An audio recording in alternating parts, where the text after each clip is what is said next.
you didn't stumble here.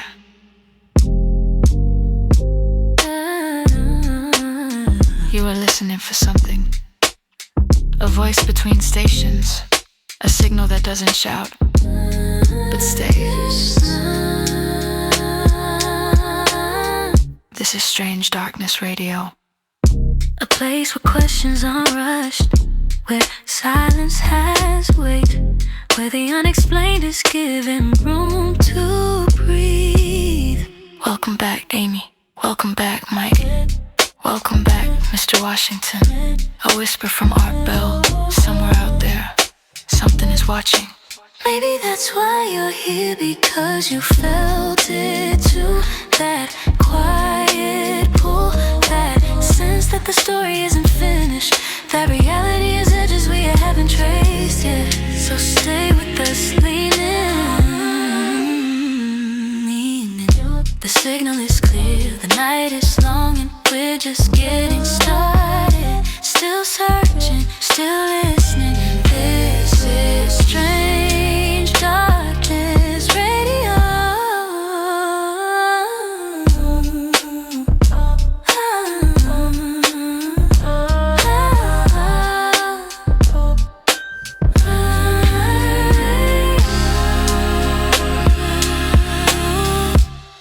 We're back again.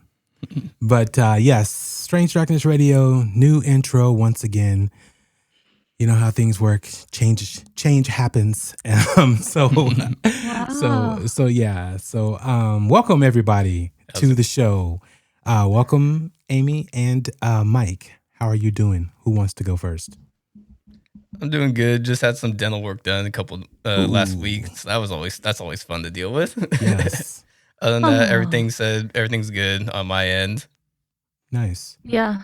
Same here. I just got back from Arizona, so that was really nice. It was nice because it was like 86 degrees out there compared to the cold out here. Well, it's been a little bit warmer out here though, but it was nice out there. As of late, but yes, it was raining for the last couple of weeks. Yeah. How about you? How are you doing? Tired. I'll tell you straight up. I had so much going on these past couple of I'd say past week for the most part. And so yeah, doing a lot of show stuff and a lot of things in the background. So yes, but I am here ready to go. But yeah. So with that being said, I want to actually let you guys know of a couple of things that are happening. And when I say you guys, I'm talking about the public, our YouTubers, our podcast listeners, and all that good stuff.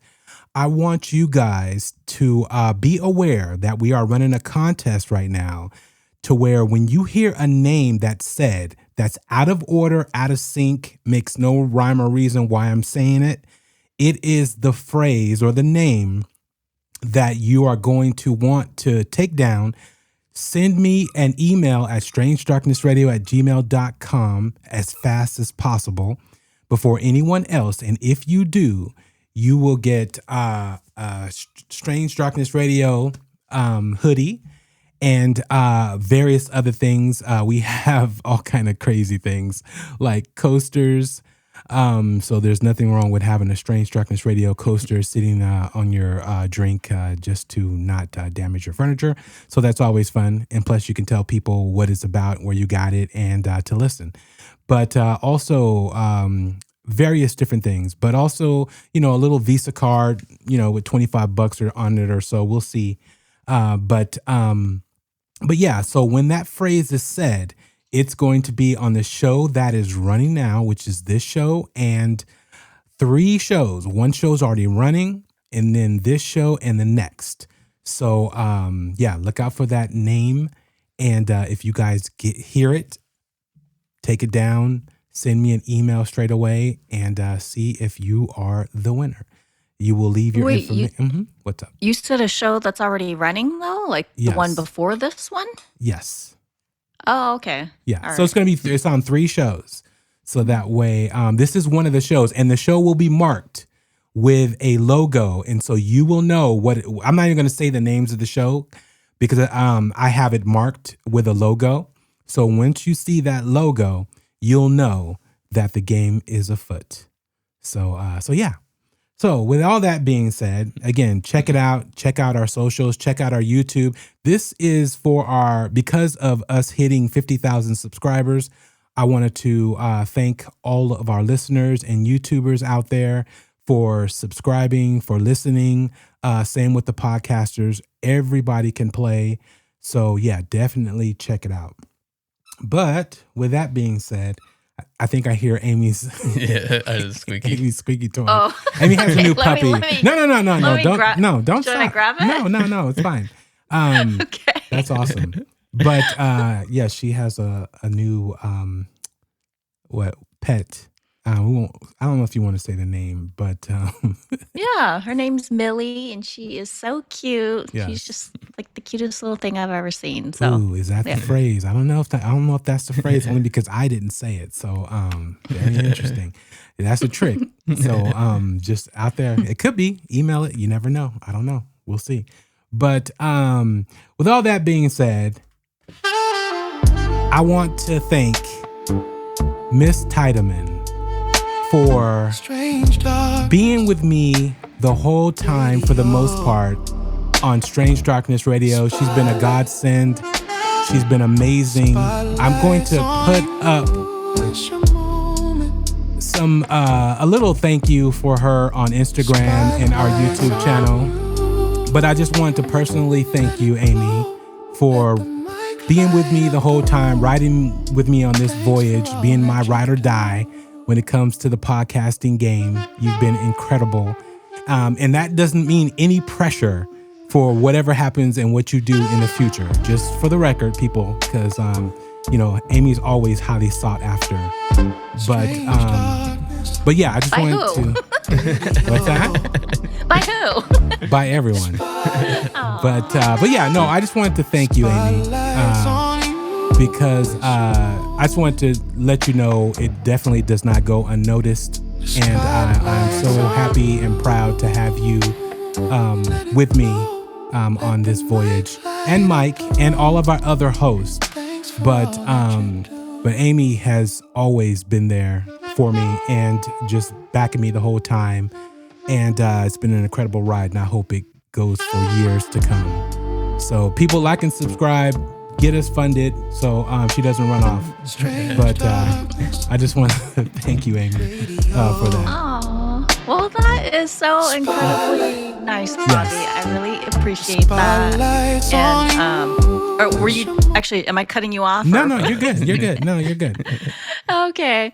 Yes. Well, I am feeling very appreciated, and I know I get mad at you sometimes, but you always reel me back around. So, but anyway, thank you. That's incredibly sweet. Well, no, thank you, definitely. And it's been fun, and it's been amazing. So just thank you for that, because people have come and gone on this show.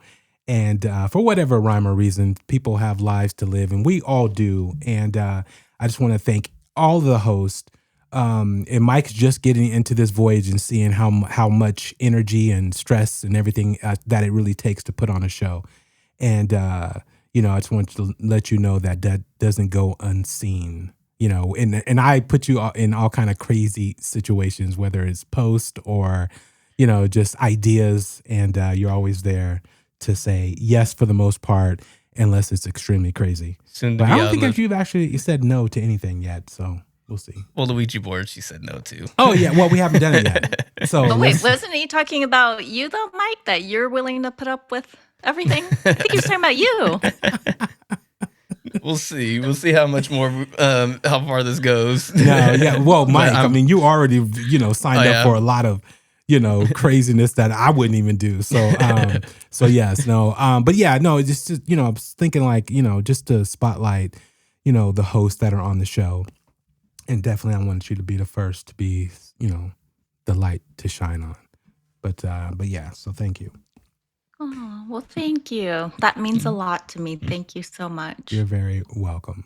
And the song may sound like some jazz nightclub thing, but it's not really meant to be like that. It's just I'm always in the R&B space when doing anything. But let's see. So Mike, if you are ready, it's time to do the topic of the night, which is going to be extremely interesting. Absolutely ready. Okay, we have a little disclaimer, people, for you. Before we begin, the following segment discusses ritual-based games and urban legends, including Kokkuri-san, the elevator game, the Three Kings ritual, and the Midnight game. These stories are shared for entertainment, discussion, and exploration of folklore. Strange Darkness Radio does not encourage, endorse, or recommend participating in any ritual, summoning practice, or dangerous activity described in this episode. If you choose to engage in any of these games, you do so at your own risk. Strange Darkness Radio, its hosts, producers, and affiliates assume no responsibility for physical, psychological, or spiritual consequences that may occur. Some doors, once opened, do not close easily. Proceed with caution.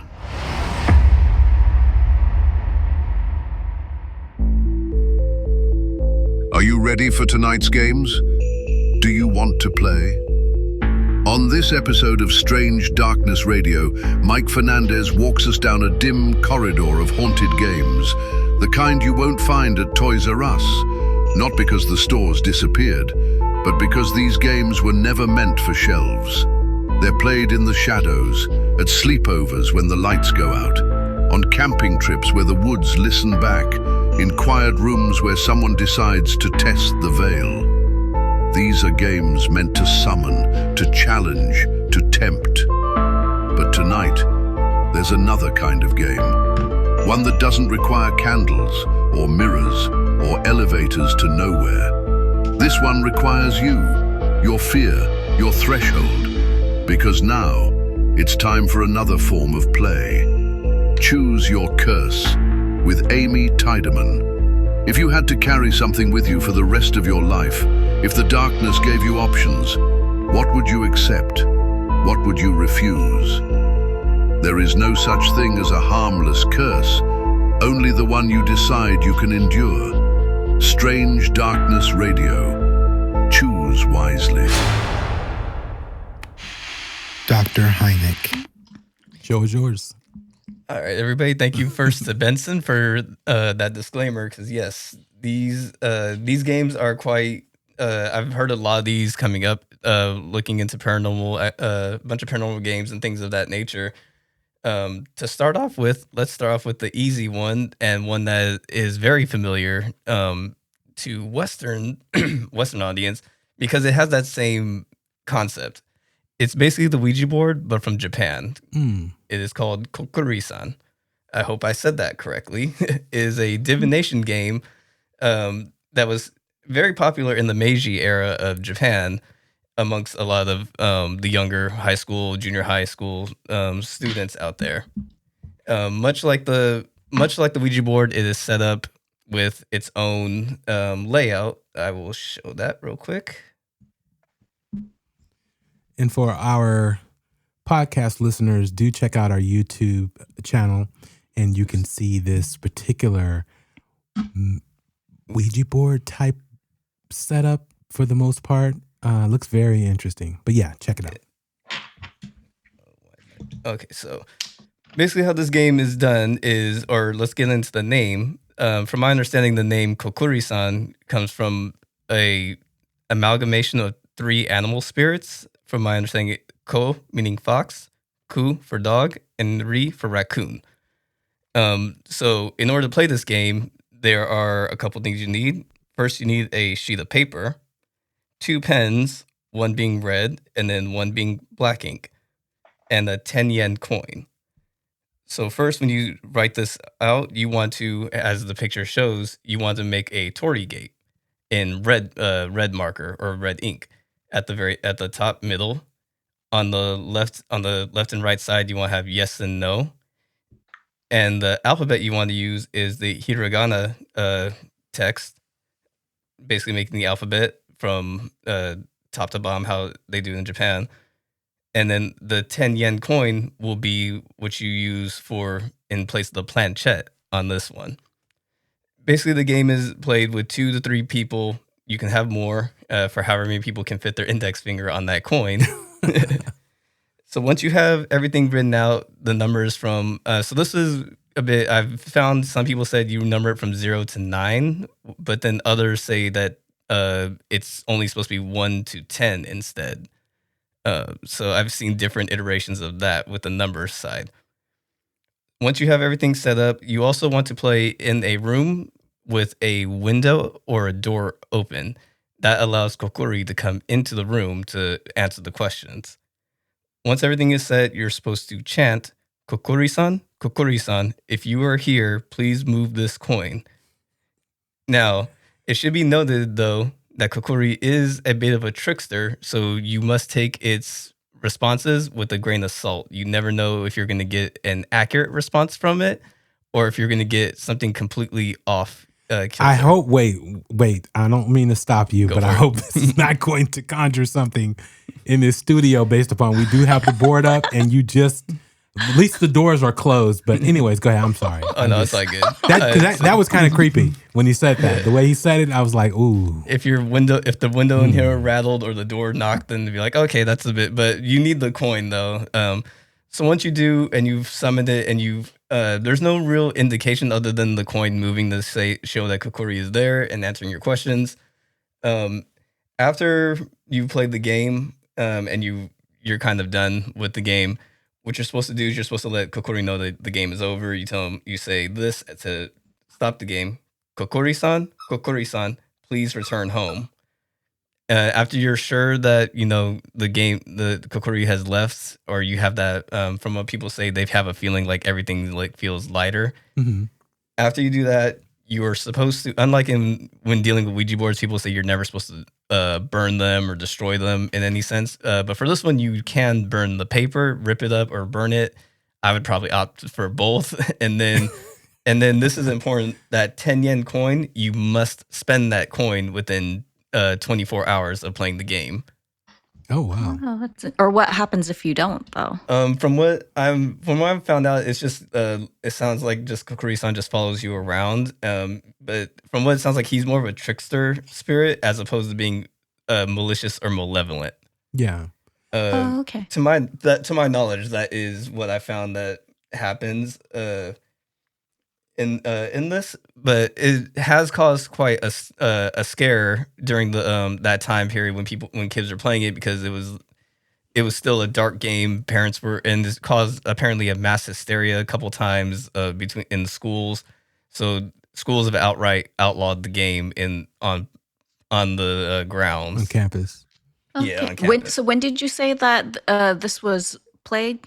So it seems like it was created in the Meiji era, which is about there's no direct time of when it was actually created, but it was between the years 1868 to 1912 is when it was created. I wonder what came first, the Ouija board or this? So I did look that up. The Ouija board came first. Okay. That was patented. I can't remember the year it said, but the Ouija board came first, and I don't know, because this is very similar to the Ouija board. I don't know if a Westerner showed that board or someone found out about it, how they found out about it. But yeah, this one came out, I want to say, from what I've found, even with the 1868, I think Ouija board was invented a little bit before that, I believe. Yeah.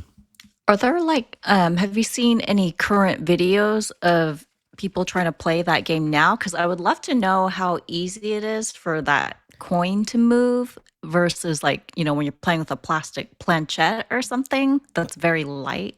I mean, I guess a little coin is light too, but I don't know. It just seems like the planchette would be easier to move as opposed to that coin. Yeah, I think the coin would be much harder to move because because usually with the planchettes, they're like on the little or because it's on the board, it's not like on the paper that can like scuff it and move it around. Because usually on Ouija boards, whenever I used it, it moves very smoothly. Yeah, I would love to look that up and see if people have been playing it in modern times. I've seen one person do a YouTube short, I think, when they were talking about it, and they had their EMF or they had this nearby, and in the video it kind of goes up, but don't know how trustworthy it is because you never know.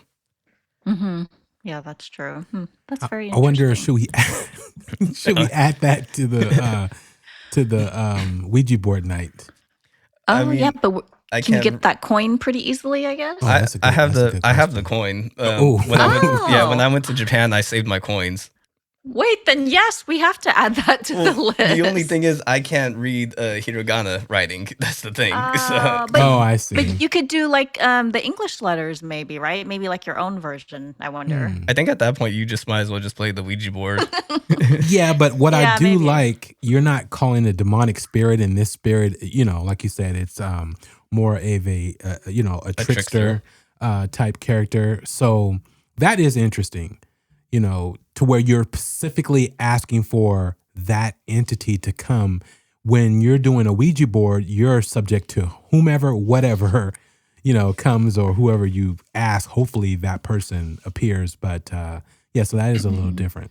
Yeah, because it doesn't seem like you're really trying to talk to someone like most in Ouija board. You're trying to reach a family member or people who are going crazy. Like, I want to talk to the devil, or I want to talk to I'm like, no, this one, I think it seems like it talks to Kokkuri-san itself and not anything. They're not trying to summon anything else, from my understanding. Yeah, that's interesting. But that one I want to start off with because it's a very simple game. There's not really a lot of steps. You just kind of have to have the paper, the coin, and that's what I forgot to say. The writings of everything has to be in the black ink, where the Torii gate must be drawn in the red ink. And then that's when you start the game, you're supposed to start on the Torii gate, the coin on the gate, because that means you're opening the gateway for it to come through. Oh, okay. To talk. Apologies, I forgot to mention that. Yeah, that makes sense. But yeah, that's all I really had on the Kokkuri-san. The next game I have is another game that seems to originate in Asiatic, because it says Japan and then others say South Korea it started in. This one is called the Elevator Game. This one I was a little unsure if this one started in Japan just based off of one of the floors you have to go to, which in Japan culture, they don't have this floor. Because in the States, for those who are overseas listeners, in America, we don't have a 13th floor in our buildings. And in Japan, to my knowledge, and from what I've seen too, there is no 4th floor. Because it's a cursed, much like ours, 13, for them, the number 4 is cursed. But so this one, I will say, I'm still going to credit Japan and South Korea for this one. It says it originated from there. But the Elevator Game, this one is a ritual that takes you supposedly to another world/dimension. Sorry, I keep moving away from the mic. You can swivel it, just FYI. Yeah, let me just. So to play this game, it's recommended 1 player from what I've noticed, from what I've been finding out, but others say you can have more people. So what you need is an elevator, of course, but the elevator has to be in a building of 10 floors, and I believe they have to be accessible floors. They can't be like that. You have to be able to get to the 10th floor. So preferably, I guess you could say 11 or more floors would be better. And then so here's the steps that you have to do to play this game. So when you enter in, you want to press the number 4 for the floor you're going to go to. So each of these say if someone else comes into the elevator while you're playing this game, you're supposed to restart. So if someone comes in that's not supposed to be playing the game, that you're supposed to just go back to the first floor, start all over again. So as opposed to writing this over and over, that's just how it's going to be. So first you want to go to the 4th floor. Once you get to the 4th floor, then you press for the 2nd floor. After the 2nd floor, then you want to go to the 6th floor. Then from the 6th floor, go back to the 2nd floor. And then when you get to the 2nd, go to the 10th floor, and then the 5th floor. Now, when you get to the 5th floor, something's supposed to happen. Supposedly, a woman is supposed to answer or enter. Is supposed to enter. This doesn't affect the game. She's apparently known to enter on the 5th floor, but when she enters, do not look at her, do not speak to her, just basically don't acknowledge her, no matter what. Just don't acknowledge that she even walked onto the elevator. Supposedly she is not human. That's all that I was really able to find, that most people said, like, she is not a human spirit or an entity at all. So after that, you don't have to reset the game because supposedly she's going to be on there like she's supposed to show up. Yeah. So after the 5th floor, then you go to the 1st floor. Then you press the button for the 1st floor. Now, one of two things is going to happen. If the elevator descends to the 1st floor, the game failed and you have to start all over again. You just walk out of the elevator and you just redo it again and just try it again. But if you if you've done it right, instead of going to the 1st floor, it will ascend to the 10th floor. Now, once that happens, you're supposed to walk off the elevator, and again, the lady's supposed to be in there with you, but you're not supposed to acknowledge her no matter what. So don't respond to her, even if she's asking you, where are you going? Is something wrong? Just ignore her. She doesn't exist. How do you know it's her and not just a person that lives there? And they're like, what are you doing? Like, you just, if it's like a normal person that said, what are you doing with the elevator? You're just supposed to like stand there, like, and ignore them. I mean, I ignore everybody who comes on the elevators anyway. Whenever I go on elevators, I don't talk to anybody. To you? Even if they talk to you, you would ignore them? Yeah, though? people do that a lot, though. It depends, I guess. I talk to everybody on the elevator. I like playing the game. Oh, you're one of those, Bobby. I do that on purpose because it's like, people need to talk more to other people. But anyway. Yeah.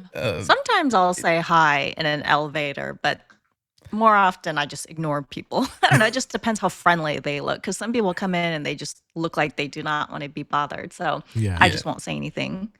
It depends. Like for my jobs, sometimes like if I get on the elevator, people will just ask me like, "Oh, like what are you doing?" And I'm just like, "Oh, I'm just here running errands, doing the like." I understand the chatty people, but from my understanding too of this lady, you'll know she's not.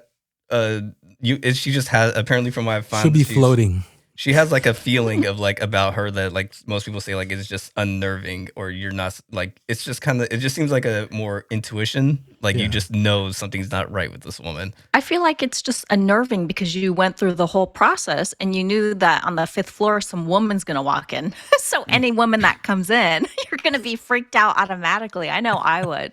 Like no matter what they look like, I'll be like, oh my God, that's her. Play it safe and just go back to the 1st floor and just start all over again. No, but you're supposed to have a person appear, so that's the whole point. From what I found, like I said, from what I found, it says that she appears on the 5th floor a lot. I've seen some too would say where she doesn't appear at all, and I guess you're just lucky if she doesn't appear at all. But you should just go through the game, and like I said, once you press for the 1st floor, if it descends to the 1st floor, the game didn't work, so you just have to redo the steps. But when it ascends to the 10th floor, you've supposedly entered the other world. One way you will know is from what people said when they played the game is the hallways are just dark for no reason. Like the lights in there don't work. That would be creepy, dude. Mm-hmm.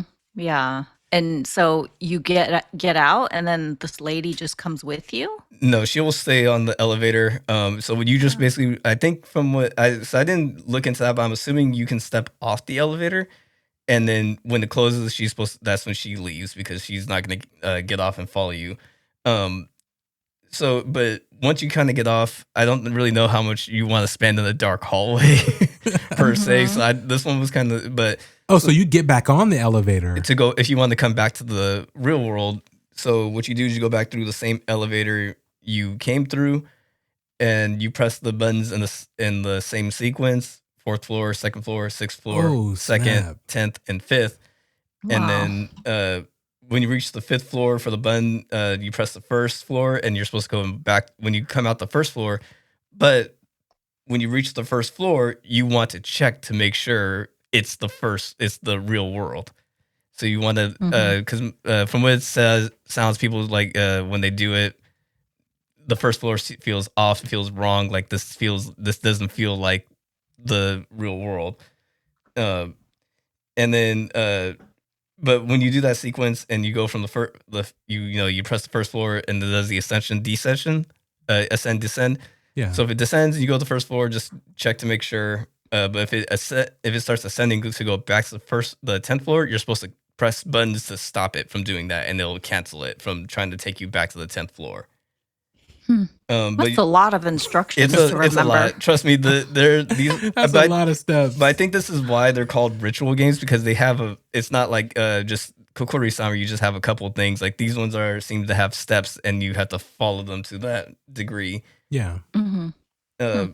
You'll know you've reached back to the you've reached back to the normal world when like apparently everything feels okay or looks normal. Nothing looks out of place.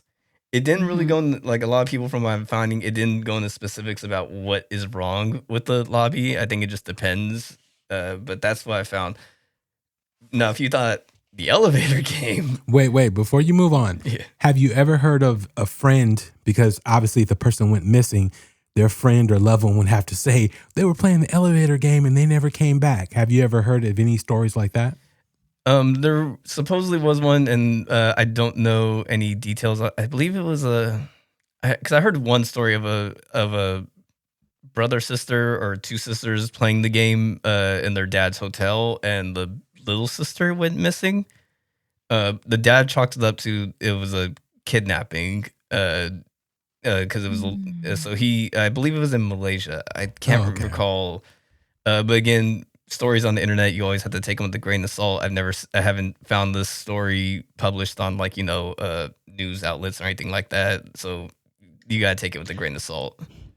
I wonder if that Elisa Lamb was trying to play that game. So that was one of the things too that people said that she might have been playing that game. Because it looked like she was pushing the buttons. You can see her pushing the buttons. She even stepped out one time and then got back in.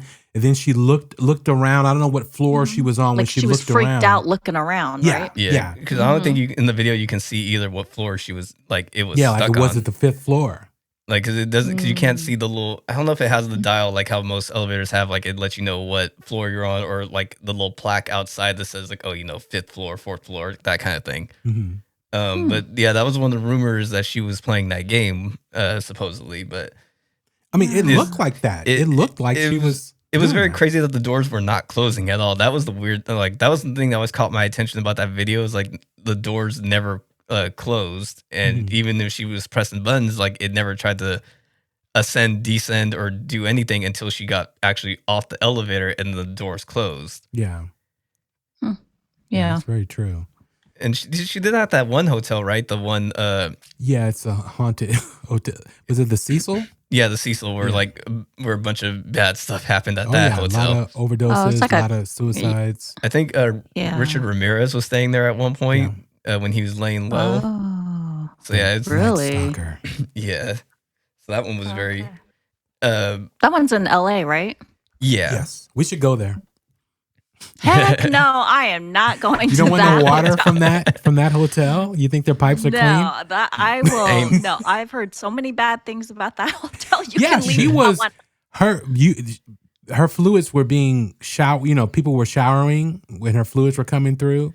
The drinking water, she her decayed, fluids were coming through. Gross, yeah, because she was in the water tank. My gosh! Yeah, they found her in the water tank at the top of the roof. Yeah, because people were complaining about a foul odor coming from the water. Well, some even said it was discolored. Yeah.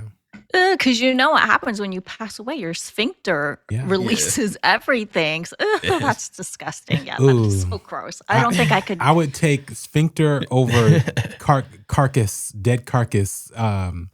Matter. Yeah. Yeah, I don't. I mean, they're both bad. I don't know. You would take a sphincter over that. No, I'm just saying, like over a decayed dead body, I would. I think both are going to be horrible no matter what. For sure, it's going to be bacteria. Yeah, you're right. But I mean, I guess the sphincter is fresh, whereas the body is like, Oh man, that's for later. That's brutal. Yeah. Yeah. But that's wild.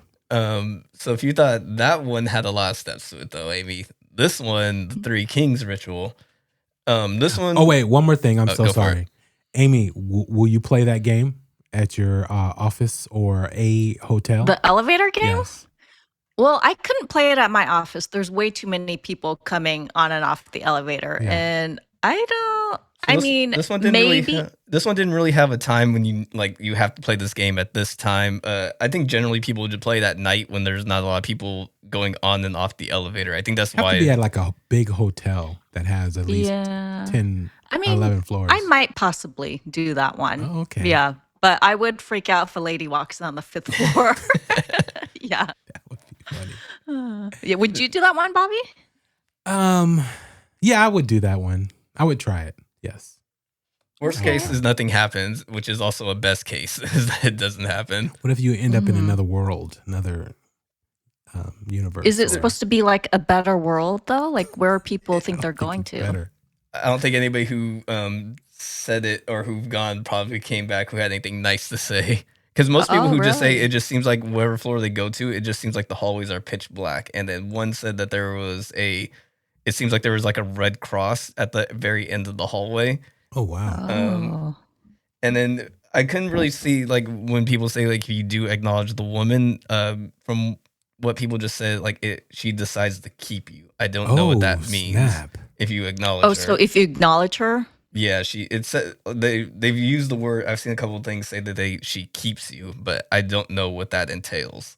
So Sounds like maybe she keeps you in the other world and you can never come back. Is trapped what it in the sounds elevator. like, huh? That one you're that instead of like probably going into it voluntarily where you actually go, she probably drags you there and then there's no like way back from what. But yeah, but no telling. I just wouldn't talk to her at all. Don't care if what the late. I'll just. She's like, can you press number 3? And you're like, what if like it's security because they see you on the camera playing all those games, and then on the 5th floor, it's like, well, what are you doing? You stand there just to like drag you off the elevator or something because you ignore them. Yeah, that's interesting. Okay, that's a funny one. So, ready for the next one? Yes, sir. So. This one's called the Three Kings Ritual. From what I'm seeing, it seems like it originated in Mexico. So this one has like about 11 steps and that you'll need, or 11 items you'll need for this whole setup. Wow. So the first thing you need is a large, quiet room, preferably one that doesn't have windows. If it does have windows, you're supposed to put up like some like blackout curtains or shades, something that keeps the light from shining in, like completely. And then a door that has a latch that you can lock securely if needed. A pillar candle, so like a long candle, not like a small one. Yeah. Because you want the candle to be lit as long as possible. A lighter. Preferably, I would say a Zippo. That way you know it lights and not like a Bic lighter. A small bucket of water and a clean... Constantine lighter. You guys can't see this. The famous lighter. Yes. And then you need a small bucket of water and a clean mug or cup, an electric fan, 2 large mirrors, an alarm clock, but I think you can, from what I'm seeing, you can use the alarm on your phone too, so you don't necessarily need that. 3 chairs, a fully charged cell phone, and a trusted partner to help follow the rules and take the game seriously. And finally, a small object of sentimental or emotional value. Dude, that sounds like a Diddy party. Like, what is happening? So this is everything you would need before you play the game. So when you set up, you're supposed to start this up around 11 o'clock. Set up the room, put 11 o'clock at night? Yeah, 11 o'clock at night. You set up 1 chair facing north. That's your throne. So that's where you will be sitting. Place 2 other chairs on either side of your throne, facing towards you. The queen and the fool will sit in these chairs when the game is played. You will take each of the large mirrors and place them in these chairs. They should be just out of arm's length of you, and when you play the game, they should be visible from your peripheral vision, so you should barely see your reflection out of these. But it is important that you do not look at these mirrors when you play the game. You place the bucket of water and the mug or cup or whatever in front of you, just within the reach, not enough that you can knock it over. and then place the fan behind you on low or a medium setting. Wow. And then turn off all the lights in that room and make sure that the door stays open. Once you've got that set up, you can once you have that set up, you're supposed to go to your room, place your fully charged phone, candle, and lighter close by. That way you can just grab all of them and go, because you have a time limit from when this starts. So at this point, you should set your alarm for 3:30 a.m. and then once you'll wake up, that's when the game is going to be starts to play. Any questions going forward, or you guys have anything to say before? Are they sitting in the seat for all that time? No, you go to your room and you like kind of rest, go to bed, because you want to be rested before you play the game. So it says like by then you should have everything set up for this game to start. Oh, so you sleep first and then wake up at 3:30 and then you go sit in that chair. Yeah. Those chairs. So you should have like it tells you because they preface this a lot. It should take you less than 3 minutes to get into the room to start the game. So you should be seated in the chair and ready to go by 3:33 a.m. Wow. Yeah, just those rules saying you're not allowed to look in the mirror will make me want to look in the mirror. like I don't think I'd be able to stop myself from looking in the mirror. Do they say what happens if you look in the mirror? From what I found, it's usually with someone said they just see something horrific in the mirror looking at them. Oh gosh, that sounds awful. So once you get that and you sit in the chair, the game should begin at 3:33. You should have your candle lit before 3:33, and close the door behind you. And your partner should be outside the door or just close by to where they can come in if needed. Come in to save you? Is that if you need to be saved. Wow. So they remain outside. They are not allowed to come inside. Now, one thing is you do not let the candle go out at all. So with the fan going, you need to protect the candle at all times. Do not let it go out at all. If it goes out, you're supposed to immediately relight it as fast as possible. So that's why I was like that's why I was saying keep a Zippo. It'd be better keep a Zippo so you can just light that immediately. Yeah. Mm-hmm. So you sit on the throne. Again, don't look directly into the mirrors. It said you should stare directly ahead and just ignore that the mirrors are even really there, or just not acknowledge them. If done properly, the game has started. You should feel that you're no longer alone in the room. Now, the queen is supposed to sit in one chair and the fool will sit in the other. It's your job to figure out which one is which, because they will be answering questions, but the queen will tell you the truth. The fool will not. He will try to deceive you and lie to you. So this is a game that you should take seriously. So when you ask questions, you should get responses from that. It sounds like coming from the mirrors. You have an hour to play this Q&A with these ghosts or these entities that showed up at 4:33 or 4:34. Yeah, 4:34. Your partner outside should have their alarm go off at this time, and they need to come knock on the door and tell you the game is over. And then you need to get up, keep the candle lit, open the door, and then end the game. But if you did not, for some reason, hear your partner call out to you, and they didn't hear you respond to them, they're supposed to call your phone, and then that should be another way to contact you. If you haven't heard anything, you're supposed to always make sure that your sentimental item that you have, that should be your anchor to let you know, like, okay, like I need to be like I'm anchored into the game. I'm anchored into the real world. Yeah. If still you have not responded to a phone call or the actual knocking, they're supposed to come into the room and call your name. They're not supposed to touch you. And then if still hasn't, so I didn't understand the bucket of water thing because I haven't seen anybody write about what. So I'm assuming if you still haven't responded, they're supposed to use the water, take the cup, and toss the water on you to like kind of snap you out of it. But I was like, that kind of seems like you're gonna blow out the candle by mistake if you do that wrong. Yeah. But if you should, but by then they should get up. You should get up, leave the room, and then blow out the candle, and then the game is over. From what I've also seen, if the game has gone wrong and things have you're starting to get weird things happening around the house, you're supposed to leave and not come back until 6 a.m. What? That is That the game sounds like a pain in the craziest. butt. Exactly. That is the craziest game.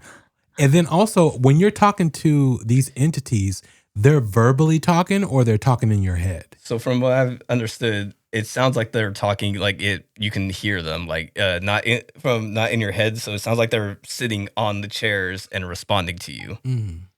Because that's what it says. It's because from what I found, it says that you feel like two people have entered the room and sat down in those chairs and are talking to you.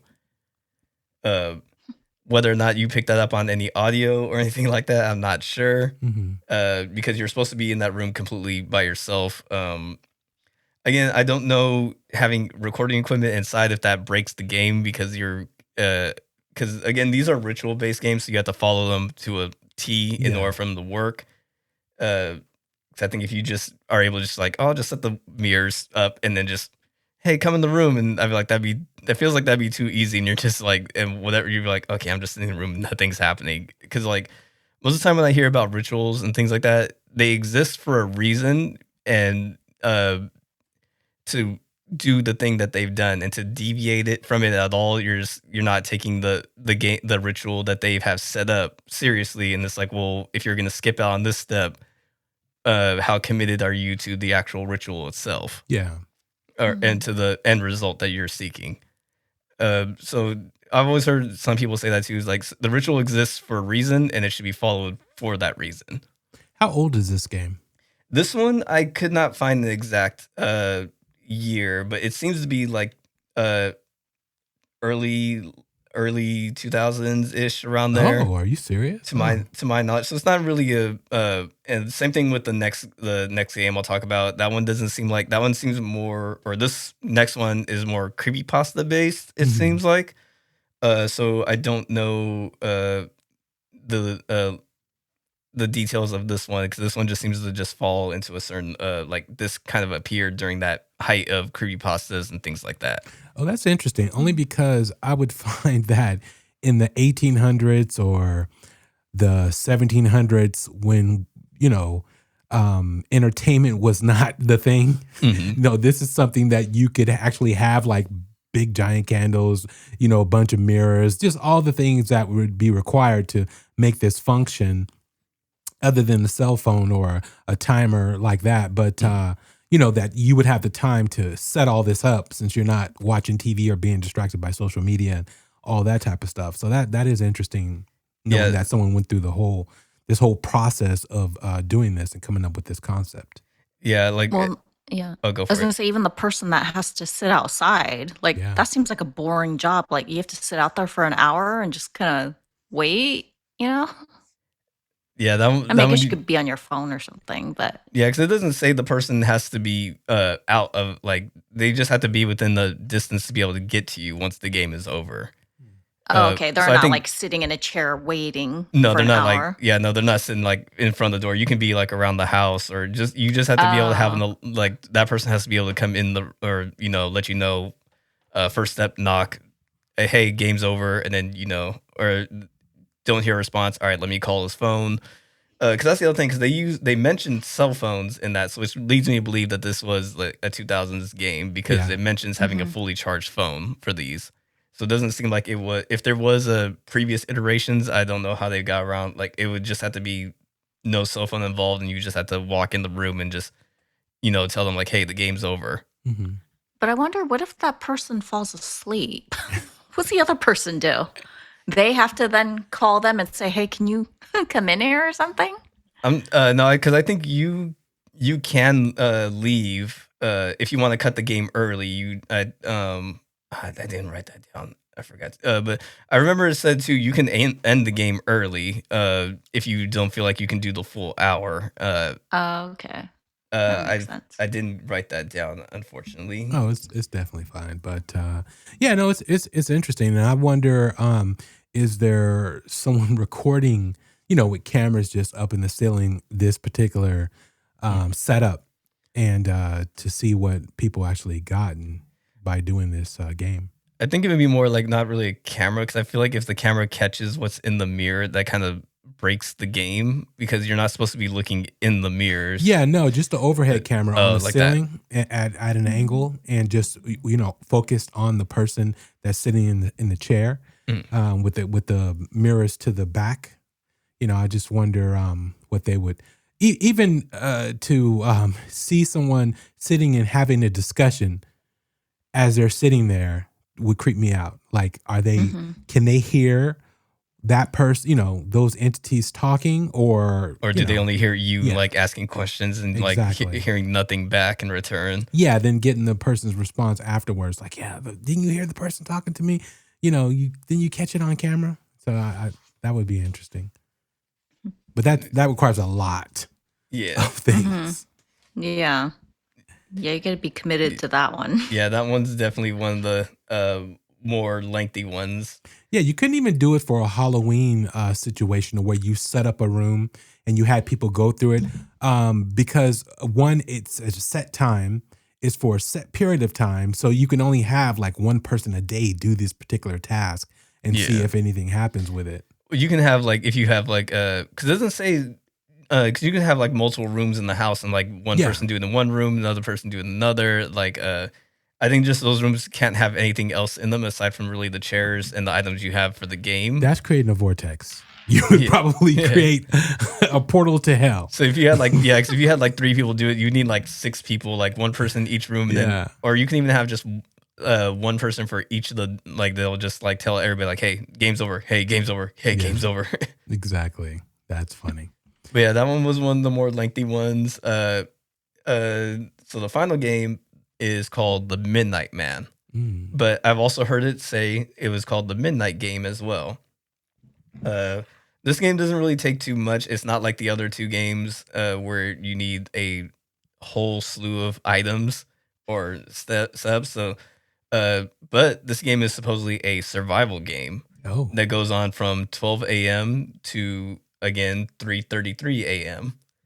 Wow. And so the only thing you need for this one is a paper, pencils, candles, this one is very like a wooden front door. This one was stipulated that you need a wooden front door. Salt and a pin needle, and all the lights need to be off in the house. First, and this one says like you don't need. It's not one player. You can have multiple people play the game. All players must write their name on the piece of paper, then use the pin needle to draw a little bit of blood and put it on the paper. What? Yep. And then you place the papers by the front door. Everybody lights their candles, and then someone. It didn't say everybody. But it sounds like it just one person goes up to the door and knocks 22 times. The 22nd knock must happen at midnight. And then you open the front door, blow out your candle, and then close the door. And then, from my understanding too, you were supposed to, after you do that, you light that candle again, and then by then, the Midnight Man has been summoned. The goal of the game is to survive. All players can walk around the house with the candle. And if your candle goes out, you have 10 seconds to light the candle. If you can't light your candle, you're supposed to surround yourself with salt and wait in that circle until 3:33 a.m. Wow. From what it says, if you fail and the Midnight Man catches you, he apparently assaults you with hallucinations until the game is over. So some of the signs that people have said that they when the Midnight Man is near, because you can't see him really, your candle goes out, you suddenly feel cold, you hear loud whispering, or you can sometimes see the dark figure. Those are all the things that, like, when your candle goes out, or that's how you know he's nearby. So you can move around the house like you don't have to stay in one spot. Actually, it's encouraged you don't stay in the same spot. That you just have to relight your candle if it goes out, and then move away from that location. And then he's basically, this is like a long game of tag. That's funny. But the candle you have, like, it's supposed to last like 3.5 hours. That's what I guess I don't think because it didn't say you needed one candle for the game. It just says like so I'm assuming if you have just access to multiple candles, to just kind of it didn't because I thought that too. Yeah, a game that lasts 3 hours and 3 hours and 30 minutes. That's yeah, a and you're long walking time. around with it. Yeah, Interesting. but it didn't say anything that says that you can't use extra candles. But also, I don't think anybody like thought that when like they're like, oh yeah, like add the part where you can have like a whole box of candles just around, like a reload area. That's funny. Yeah. There are warnings with the game though. You cannot use someone else's blood for when you put it on your name. You have to use yours. Do not stay in one spot. Do not fall asleep. Do not leave the house until the game is over. Do not use a lighter or a flashlight, anything in place of a candle. It has to be a candle. Do not turn on the lights. And this one was like, all the ones I found, this one, it was like capitalized, underscored, everything. Do not provoke the Midnight Man.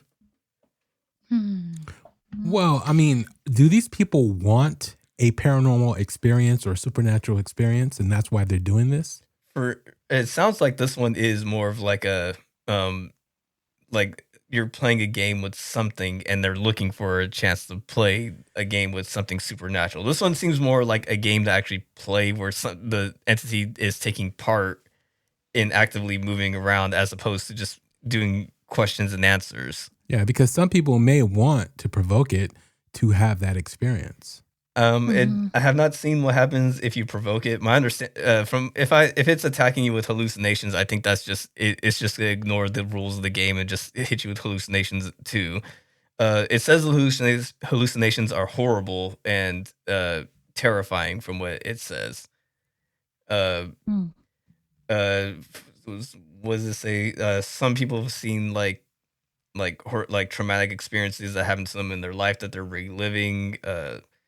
Some people were seeing just like horrific things. It just seems like there's like this one is more of a game, just of hide and seek, tag, and just don't get tagged. It doesn't say if there was any rewards. I think you're just playing this for the love of the game. I guess. Or, it's one of those, games that you just want to see who's brave enough to do it and who gets snatched by, this particular entity or have this experience. Because, maybe there are some people walking the street who are having these experiences and we just think they're crackheads. So I don't know. Because it seems like he does. The game ends at 3:33, no matter what. It seems like the hallucinations end after the game is over. So it does seem like he has that. Like the Midnight Man has that. Like once the game is over, I'm done. I'm leaving. Yeah. So the game is done. He can only That's stay. a long time though. You have to walk. You can't stay still like for 3.5 hours. Like you have to just be moving around the whole time. That's like a big commitment too. No bathroom breaks. No bathroom breaks. Oh yeah, forget that. I couldn't play that one. It didn't say too because like it said too. Yeah, like if you can't light your candle fast enough, you're supposed to surround yourself with salt. I don't see if the salt has to be a specific diameter. It doesn't say. Yeah. So it doesn't. So it's not like you have to draw like a small little where you're only standing in. But a lot of these ritual games, they don't add a lot more details other than like how to set up the game. Got it. Because a lot of them seem like your experience varies with everybody who plays these games. It seems like, or what they see. Yeah, that's interesting though. Some fun for the kids at the sleepovers. There was another one. It was I didn't look it up just because I picked these 4 games. But basically, it's like this game was just the hide and seek game. It's basically you're playing hide and seek with the spirit. That one I think that one didn't have a lot of steps to it. I didn't look it up too much into it, but that one I think is the same thing. I think it's the same. It could be the same entity too. Yeah. But that one's the one I'll look up on my own time. All right. You gonna be playing any of these games, Mike? If I had to pick any of these to play, it would probably be the elevator game. Oh, okay. Because the 3 hour and 33-minute long game of tag, I'd get bored after a while. Yeah. Unless you're like, because also if you're living like in a small house, I feel like you're not going to get very far. Yeah, we can do that in a hotel room. No, that one's got to be done. Like if you know someone who has like a manor or something like that, where there's multiple areas you can move, like easily move about. Yeah, because it's multiple people doing it, huh? Yeah, it doesn't say there's a limit, and it sounds like you can play that game by yourself too. That would be weird. Well, yeah. Forget that. That's a long time. Yeah. And yeah, the elevator or the Three Kings game, I don't know if I could do that one. That one just got too many steps. Yeah, I feel like, and then you're reliant on a partner to help in case things go bad. You can use your cat. Oh, he'll just sit outside the door and be like, "Oh man, Put a bell on sucks." his neck. That's funny. He would probably be in the room with me. I'd probably keep him seated on my lap. He's like, "This is my emotional item right here." Wow. That cat will probably never be the same. Sorry, you guys froze for a bit, so I missed part of that conversation. Oh, I don't know if I froze too. No, you didn't. But yeah, those are my 4 games I picked out for this segment. Okay, nice. Those are interesting. I'd never heard of those. I think I may have heard the elevator one, but I didn't really realize all the steps that were involved with it. So that was pretty interesting. Yeah. I think the elevator game and the midnight game or the Midnight Man game, those ones, they have movies about them too. Oh, okay. I think the elevator game didn't. I think because they're both low. I think they were both low budget movies. They didn't do too well, scored that well. Yeah, but they were out there though. If you just look up the elevator game movie or horror movie or something like those ones, they should come up. Okay. Yeah, maybe I'll look for it and maybe do a review. Is it like Prime or something? Sounds like something that'd be on Prime. Amy likes those B movies. So. I do. I do. I watch a lot of scary movies on Prime. That is funny. You should try Tubi. That's where. Oh yeah, Tubi too. Those are the low budget scary movies. I just watched something. You know what I just watched on Tubi? I had never seen it before. Is Old Boy. Oh my gosh. Have you guys seen Old Boy? The Korean one or the Yes. Have you seen that, Mike? Yeah. The Old Boy is like a really good Korean drama movie. Spike Lee did a remake. The remake is not good. Is it a scary movie or is this it's a real life. The guy is like I don't want to spoil too much of it, but it's nothing paranormal. It has to do with more like gangsters and thugs and things like that. That movie has there's a very intense scene where he's like eating a squid live. Like you can that scene I was like, man, that guy's tearing into that squid, and it was like a live That's squid. like a common delicacy though. Yeah. Live? Live. It was live moving. Squid. Yeah, it was moving. Yeah. No, I would talk about disturbing, but I highly recommend that movie. It is a classic, and that was the first time I saw it, but it was on Tubi. So if you want to check it out, Tubi's free. go to Tubi. Save yourself though, but don't watch the Spike Lee one. That one was trash. Dang. They had Josh Brolin was the main character in that one. And Samuel L. Jackson's in it too, and Elizabeth Olsen are in it. But it was just I think he was trying way too hard to be dedicated to the original, that he kind of just like it just felt like it was just too like I was watching it. I was like this isn't that good. Oh, okay. That's funny. I'll stay away from that one. Yeah, but the original very good. Yeah, the original great. All right, well, let's go ahead and take a brief break, and then we'll come back with Amy's segment. We'll see what she's doing. We'll be back. This is brought to you by Strange Darkness Radio and OBSBot. If you create videos, stream, or podcast, OBSBot is a game changer. Their smart AI tracking keeps you perfectly centered, the video quality is crystal clear, And it all works hands-free so you can focus on your content while the camera does the work. Ready to upgrade? Use our code STRANGEDARKNESSRADIO for big savings, and follow the link in the description to check out the full lineup. OBSBot makes creating easier, faster, and so much better. Real quick, I should say though, as well, for those ritual games, there was a couple of ones that had like different little iterations between each one. So to our listeners, these might not be the exact word for word the ones you've seen, or each other outlet seems to have a different correlation, a different step, a misstep, or anything that's something taken out. So the games have always been like changed from person to person. So the ones I've read, these aren't these are possibly could be the full ones, or they could even be like the ones like, oh no, these ones aren't like a listener be like, oh well, no, that one is missing this, or a derivative of the games, because everybody has their own offshoots. Yeah, so these are all research I was able to compile that I was able to find matching details of to a degree that linked up. Some of them did have like an extra step or another thing that was not supposed to happen, or things I've omitted. Yeah. But again, as Benson had said, these are games you play at your own risk. We are not held responsible for you playing these games. Yes, for sure. Unless you're in an undisclosed location and we're actually there, we have to make sure everyone is safe. Right. But other than that, play at your own risk. But speaking of disclaimers. Is it dark, twisted questions? Or is it choose your curse? Doesn't matter. Once the question has already found you, there are no safe answers here. Only choices that linger. 3 scenarios. Each one cursed. Each one demanding a price. You don't escape this game. You expose yourself through it. Choose carefully. With Amy Tydeman. Only on Strange Darkness Radio. All right.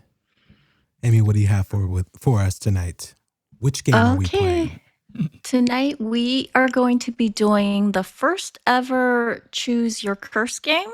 So, a little bit different than the twisted questions, but I am very excited to play this game with Mike for the first time, and Bobby actually, because it's all of our first time. So yes. I'm ready to get into it. All right, I'm ready. Okay. This is probably tamed, Mike, just for the record, from the twisted questions, because those things are wild. So we'll see. We'll see. I don't know. Yeah, I did. Yeah, the twisted questions are a little bit different style than the Choose Your Curse. So there are no poop questions here tonight. That's no funny. bodily fluid one. I don't think so. Yeah, we'll save those for the next time, though. Wow. Okay, are you guys ready? Yes, ma'am. All right. So, first one, you wake up with an unexplained implant behind your ear. So, there are 3 options that are presented to you. Okay, the first one is you can remove that implant and gain everything. So, once you remove it, you develop the ability to hear the thoughts of anyone within 10 feet of you. So, just constantly hearing it. There's no off switch. Every unfiltered private thought that anyone has ever had about you, you're going to hear it. So forever. All right. So that's the first option. Second option is you keep that implant and you become very important, though. So whoever placed it begins sending you resources like money, protection, and information that keeps you one step ahead of everyone around you. So your life will dramatically improve. But every few months without warning, you're going to lose 48 hours of your life. So you're going to wake up with no memory of where you were or what you did for 48 hours.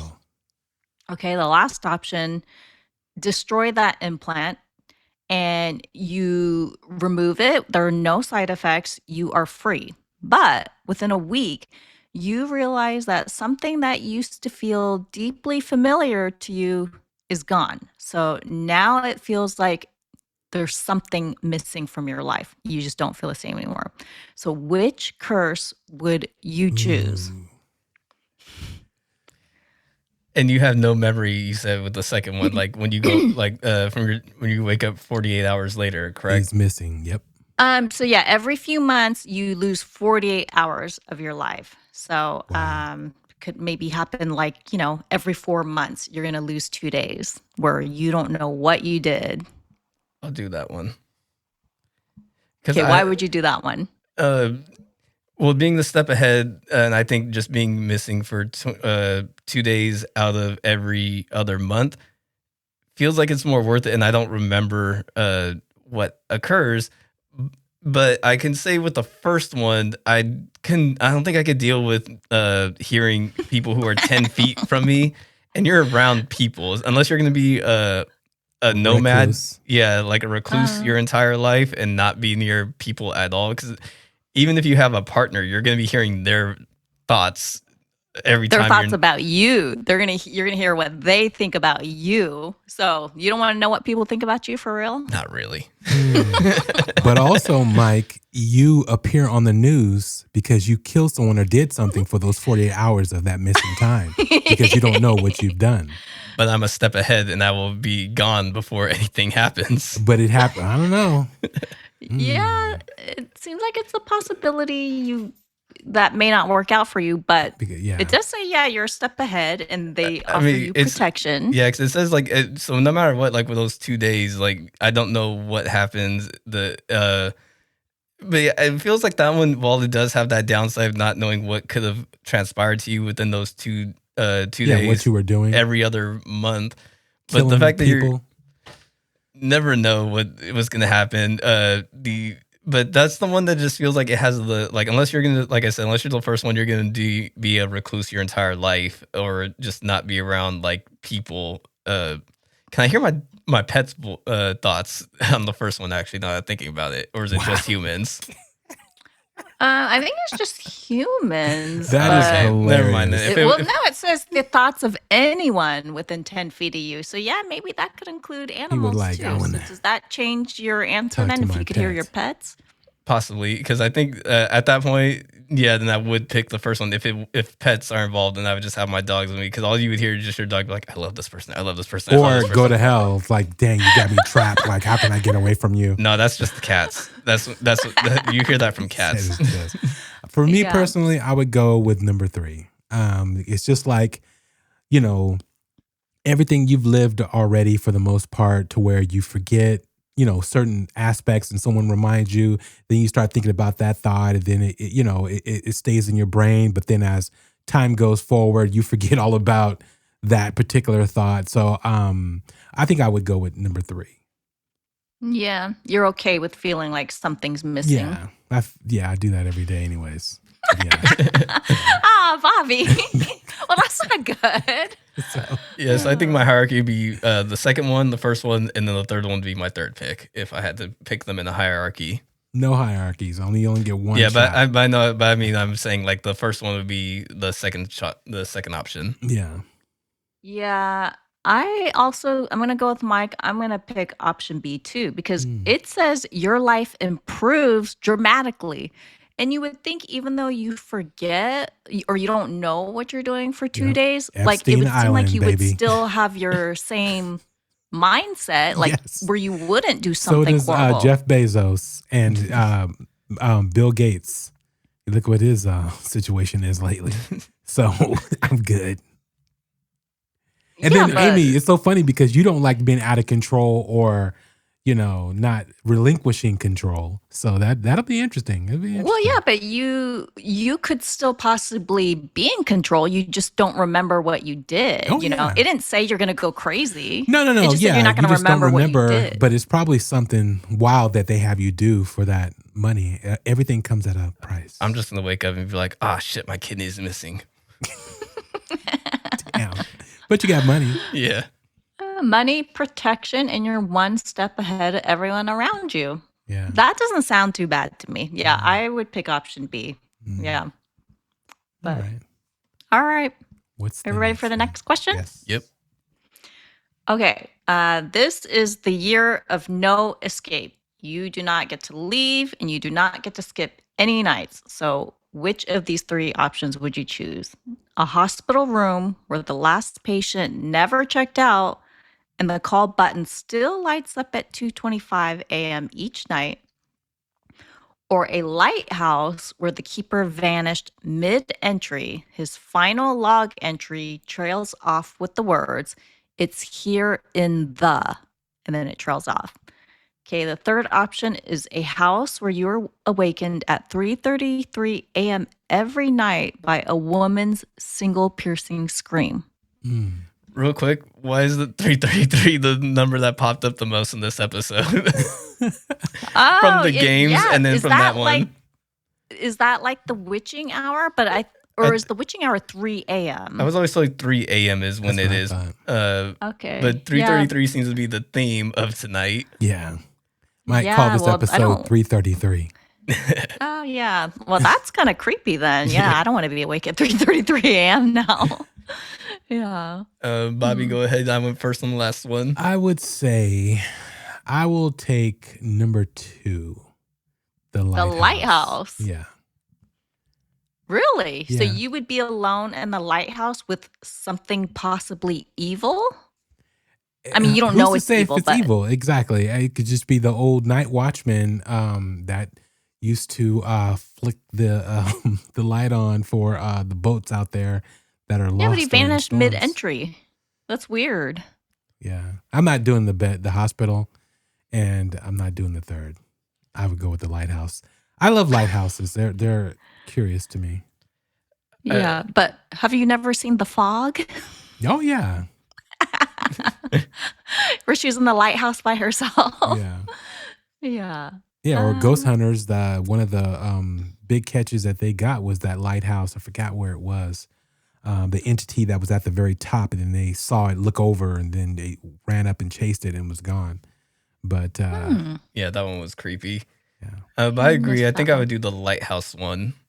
Really? Well, because for all we know, like he was doing the entry, and then there's a loud bang at the top of the lighthouse, and he's like, "Oh, I gotta go fix the light," and he stopped, went to the top, and then slipped and fell off. Dang! Nothing supernatural in it. It could have just been an accident. Okay, but it's a year. You guys could be a year in a lighthouse? I think I could do it. I'm not doing the hospital. No, Bobby could not do it. You just said you have to talk to people in the elevator. Mike, I believe, could do it. Because are you introverted, Mike? Yes. Okay. Yeah, that's what I thought. I am in this studio night and day doing all kinds of things, and I'm by myself. So I definitely can be alone in a lighthouse, 100%. I mean, as I've said too, I've done when I've gone on my disappeared on my birthday. I'm gone for like 24 hours where I don't talk to people. Mm-hmm. So you'd be good. So you could be okay with like a year with no contact with people. You don't think you could? I think I could. Me? Yeah, Amy. Or Bobby. No, Amy. Or Mike.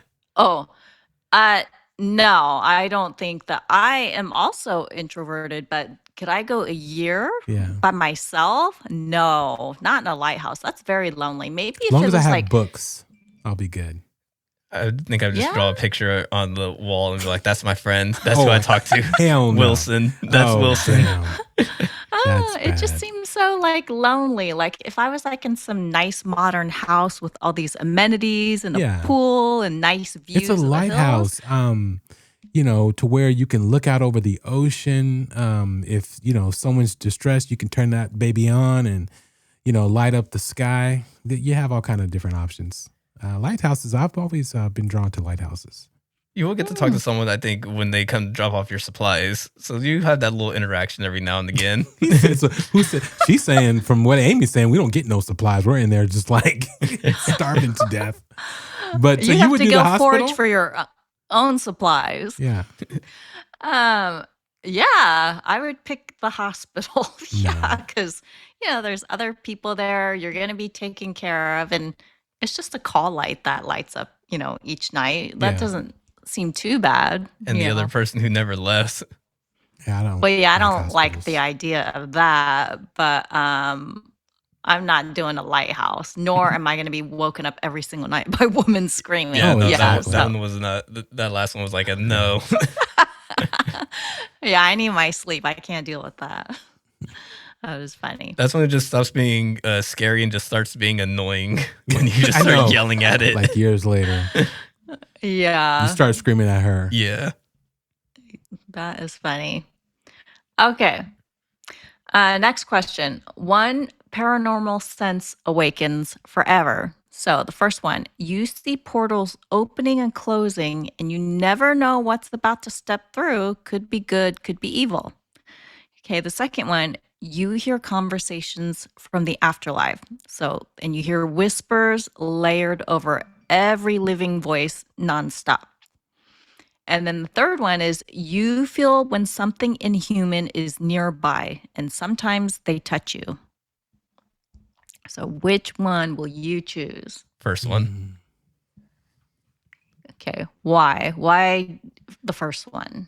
I think I would just pick that one just to see what comes through. A lot of even if it's like an evil demon. It didn't say it was always going to be an evil entity. But it said it could be. It could be. Yeah. I don't know. But the third one guarantees it's evil, and the second one is I don't think I can live with hearing whispers over people. Like if I'm doing the podcast like this and I'm trying to talk and I'm just hearing, and every time you guys are talking, I hear that. I'm like, I can't do this. I can't do this. It would have to be the first one. You would go insane. Yeah, so it would definitely be the first one. Yeah, me too. I think You're the first one, Amy? I'd have to go with the first one. I would go with the third one. You would? Yes. Yeah? Because I would use it to my advantage for what we do on this show. And hopefully these entities will let me know, like if I'm in the presence of someone who is kin to another person that's with me, I'm able to talk to that person and relay messages and everything else. So I would try to use that to an advantage.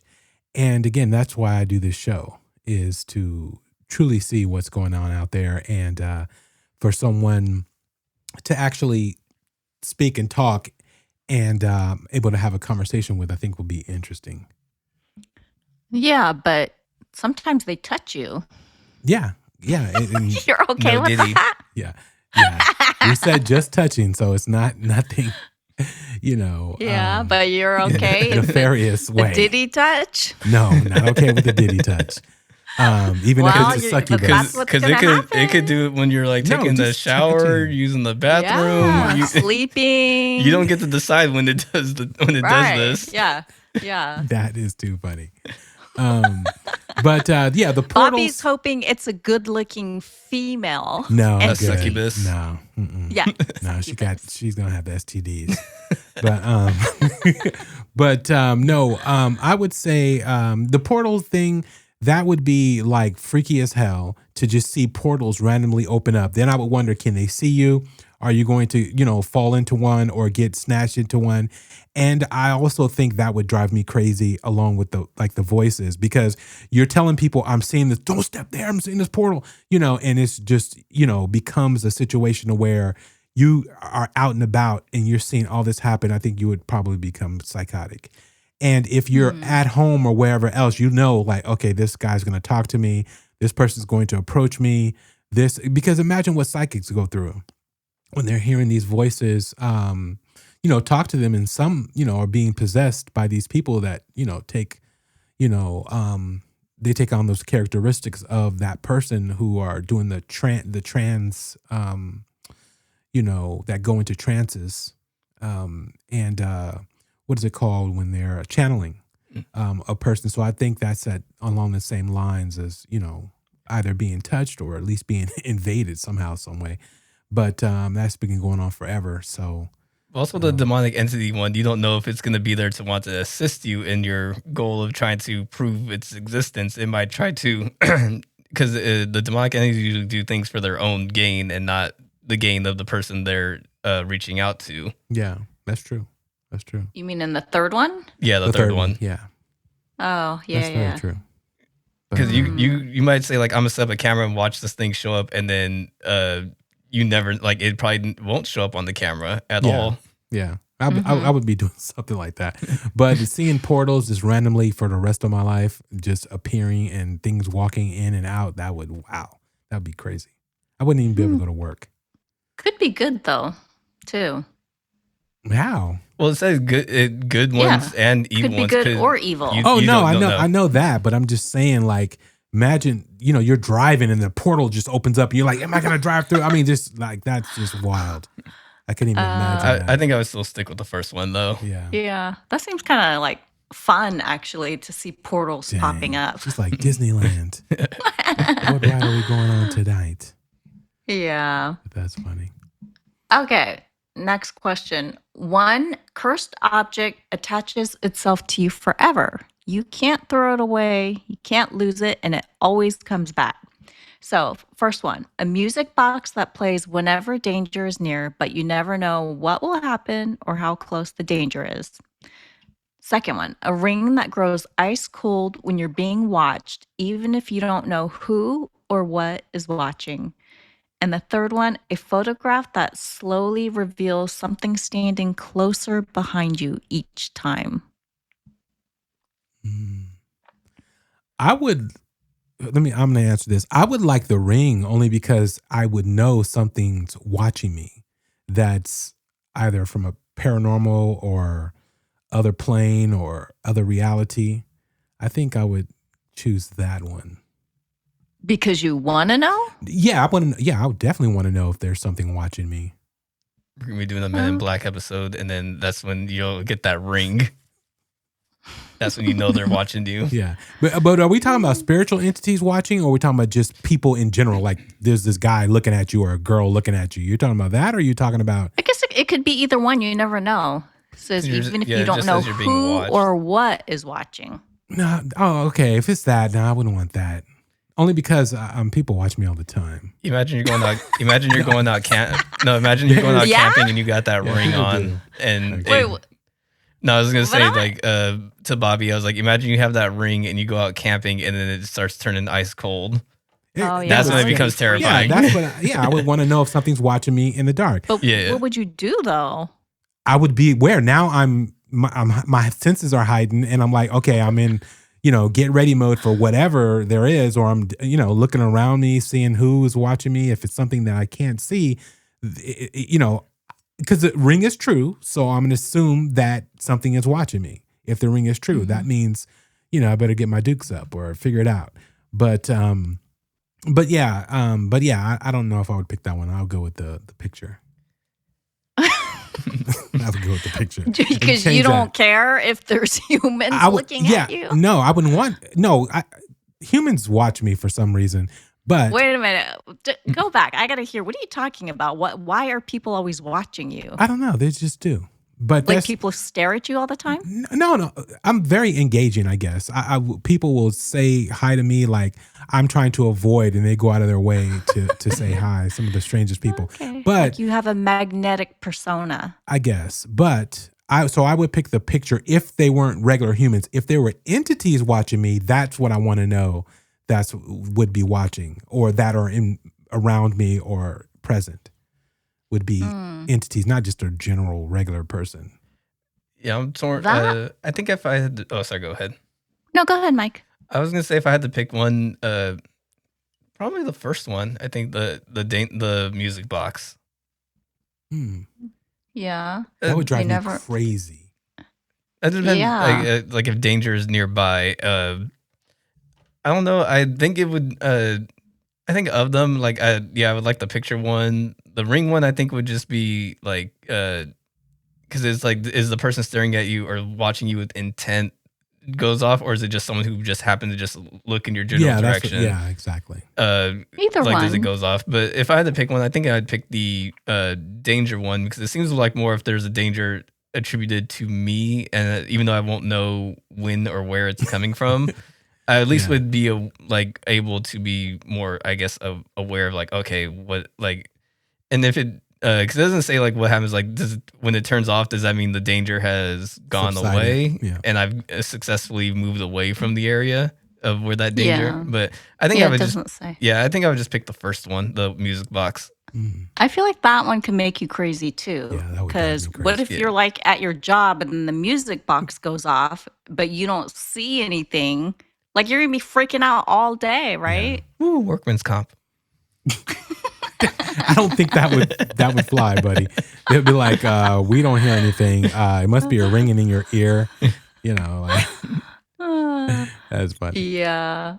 I would pick the ring, I think, because I would just tell myself, oh, it's humans are looking at me. Like I would just try to talk myself into the Amy, fact that you would be cold all the time then. That would, yeah. That's what I'm saying. With that, if it was just regular people, I mean, women get stared at all the time. So, you know, you don't even know people are watching you as you're walking about or moving around. And then you're sitting there freezing to death. But I would want to know if it's entities or something paranormal or, you know, in another realm. I think that would be the scary thing if you're just in the shower by yourself and then the ring turns cold. That would be that's when it would drive you. I think that's when it would drive you more crazy. Oh, that would. I don't know if it would drive you crazy, but now you know. Oh, there's an entity here. Like, let me try to communicate. I mean, again, that's my mindset.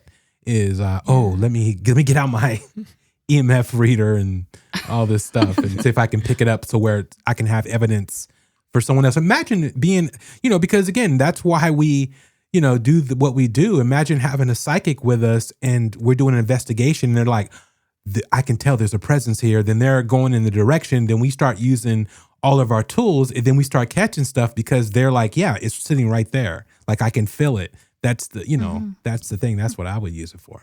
Or until you discover you had a hidden camera in your bathroom somewhere, and that's how you're being watched. Oh yeah. Or ooh, we might have that do that at Airbnb. They're still doing that thing. So yeah. So yeah, we gotta be careful. I think that's the first one. All three of us picked something of the three things and then double up on one.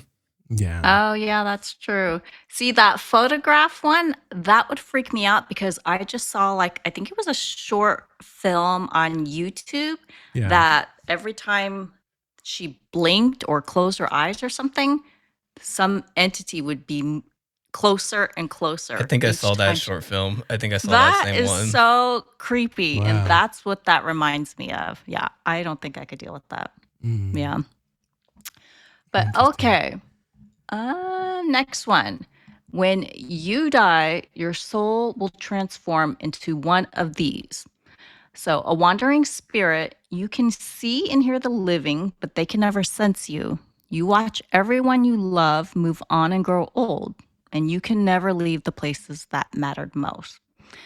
Second one, a guardian apparition. You are bound to protect one person for eternity. You don't know who it will be. You can intervene only through subtle influence. And every time you save them, you feel the pain that was meant for them instead. Wow. Last one, a whispering shadow. You can enter minds and plant thoughts and shift decisions. But each time you influence someone, a piece of your own identity erodes until one day you no longer remember who you are, but you know that you must continue. Wow. Wait, what was the first one? The wandering spirit, where you can see and hear the living, and you watch everyone you love move on and grow old, and you can never leave ever. Did I answer the last one first, or was that you, Bobby? What's that? The last one, because I was going to say I can answer Oh, first. no, go ahead. Go for it. I think I would go with the third. Yeah? Yeah, I think I'd go with the third option. Why? Why would you pick that one? The first one feels incredibly sad because I have many young family members and knowing that I will watching them grow and then never being able to interact with them ever would make me too sad. Yeah. The second Makes one, sense. and then it doesn't say like what happens after that occurred, because it says like, you're gonna be with your family like generationally forever. So that's going to be something you're going to constantly see someone grow and then age and then die, and you're never going to see them again after that because you're going to be stuck with the family forever. Yeah. Mm-hmm. The second one, I really like, protecting one person and then taking the pain. Epstein or whoever, a drug dealer or some could be nefarious somebody person. horrible. Yeah, Someone it doesn't stand. say it's someone good or someone who needs that. So you never know with that draw. So I think I would pick the third one. I think I'm dead already. After a while of losing the piece of yourself, like that just kind of like it just feels like that's just generally what happens with people with a different level. That's like another level of ascension. You just kind of forget a little bit, but your duty still though. Yeah. At least. So I would just pick that one. I think that one just has the less damaging to me. It feels like. Yeah. Okay, Bobby. I would say the first one. Only because I believe that's probably what we'll end up doing anyways. But does that make it fun? Just because that's what will happen? It doesn't make it fun. It just makes it something that I think might be the natural progression. Hopefully it's not. Hopefully we go to another place or we get, like, okay, you've done this, now go to this level. Now you're a B, now you're a whatever, reincarnated or whatever people believe. But I do believe if it's possible that these entities that we call ghosts are loved ones that are somehow watching over us or watching us. Now, whether or not they're stuck, whether or not they can't move on, and why some are able to give us a sign and then others are not, and they're just in this space and they can't communicate. Oh, again, is it, how many times you've gone through this process and you better understand the afterlife and able to push a little cube or, whisper into someone's ear. But I would say I think we probably, unfortunately, end up doing number one anyways. And then if I pick number 3, you're going to lose yourself regardless. I would rather watch loved ones of generations, play out and seeing, all these beings that you created, your whole lineage, and whether or not it stops or how, like, I wonder how that happens. Like, let's say this, that was how it played out, right? But then you only have one son, and then he had one kid, and then the other kid just has no kids. Is shut off, or do you go to a grandmother or whatever? But yeah, I would say number 1 for me. But then, like you said, if that lineage ends, you're just wandering and looking at nothing. Yeah. Forever. You had what did it say? You had to stay in the areas that were sentimental to you. That's what it said. The first one. Yeah, you can never leave the places that mattered most. So if that lineage stops, you're stuck there. Yeah, I think some people are stuck. But with number 3, you eventually lose yourself, or you don't even know who you are, regardless. So whether or not you're stuck in your mind or you're stuck in a situation or a body that you don't even know who you are. So that's already lost. Or what was number 2? Number 2 was you have to protect someone. one person, yeah, and you don't know who it's going to be. Exactly. You're up there trying to protect Saddam Hussein and nudge this. Somebody nudged the bullet that was meant for Trump when the shooter on the roof, the first shot. Because people believe that actually was a time slip to where someone actually, went back and made that bullet miss. So it's interesting. If, some people also believe it was fake and all kind of different things with that scenario. But imagine that. Imagine if you, like you said, you're with somebody who is good or bad, however you feel about anybody, and then but you're manipulating the situation to make sure they're okay. And they live throughout whatever it is, whether it's someone nefarious or, obviously if it's someone good, you're doing good deed, and that's awesome. and then you're trapped. Yeah. You're locked. You say locked in with that person forever, like even like they're gonna die. Yeah. Like, Oh, yeah, that's true. One person You for know. eternity. So that doesn't make sense. But Yeah. maybe Probably you have the to. caveat for that one is like, if that person passes away, it gives you another random person in the world again to follow. Yeah. Which one Yeah, would you pick, maybe Amy? that's what it meant until the end of their life. Yeah. Yeah. Which one would you pick? Yeah. I'm gonna go with Mike for all the same reasons, and I actually think it would be fun to enter people's minds and plant thoughts and like get them to do certain things. Yeah. Because you could probably change the world if you could do that, right? You could, but eventually, I wonder like how long would it take for you to lose yourself, and I guess those abilities would go away with it, right? Because you don't even know. Well, it said you would always know what you're there for. It said you'll always know that, like, what you're meant to be there to do, or you know what your ability is and what you're there to do. Right. You just lose your don't know anything personality. about yourself. Like Yeah. you just lose yourself, but you could still go on and shift decisions and enter people's minds. Like, I don't know, but yeah, I agree with Mike. It's like you're dead. I don't care. Who cares? I don't need to remember who I am. Like, what does that mean to me when I'm dead? You know what I mean? See, that's funny because I'm the opposite in the sense I would never want to change someone else's fate, to change their decision of what they would normally do, opposed to you're manipulating them. Well, you could also put a subliminal message, like it said, like you whispered. You could like Still manipulation. you can. What I was saying, you can also put in their head like, hey, like they're like, oh, I don't know if I should do this thing, or like, that might seem like a waste of time. But you could also move it to be like, hey, it could be a good idea to go. Like, you never know, try it out. Yeah, that goes into, do we have free will?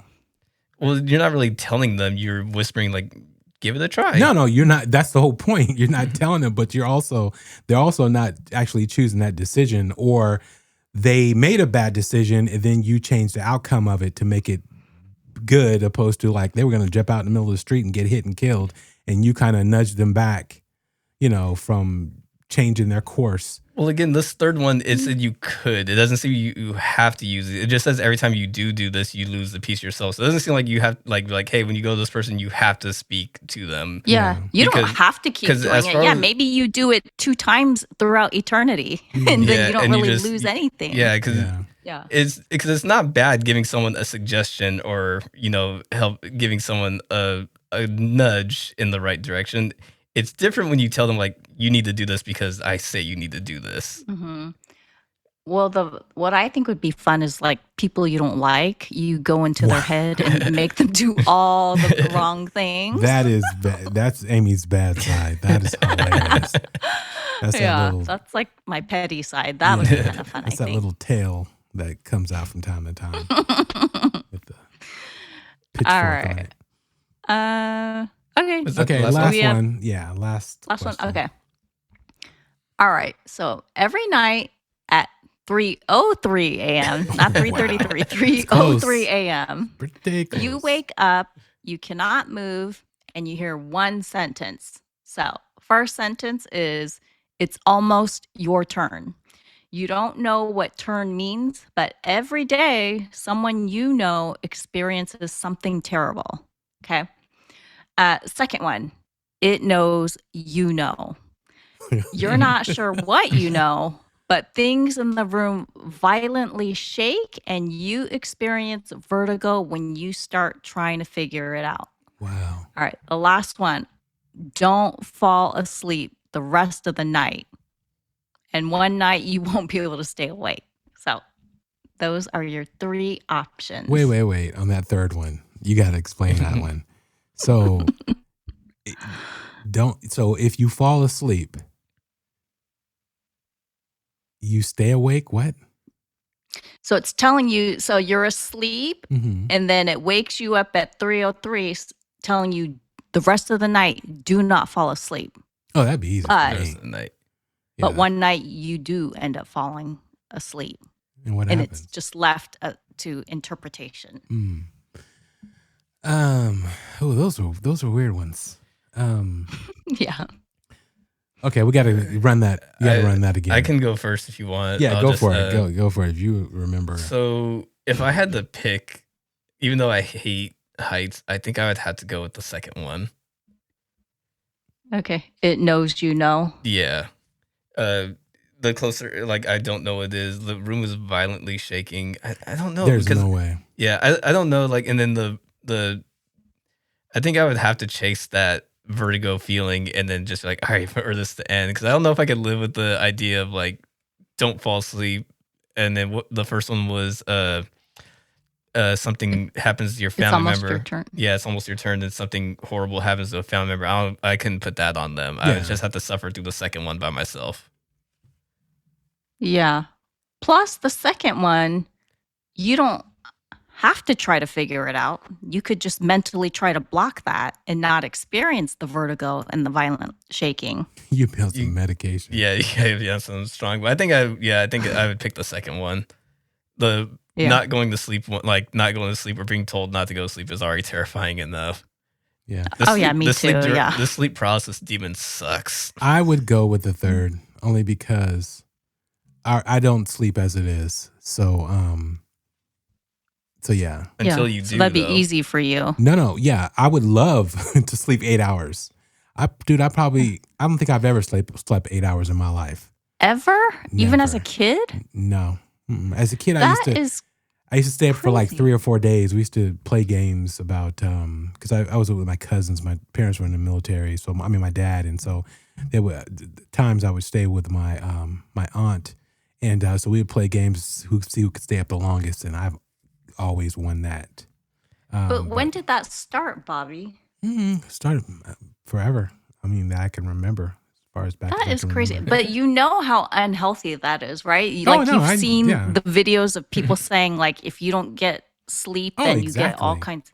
Yeah. I would love to sleep. That's what I'm saying. My dream is to sleep 8 hours.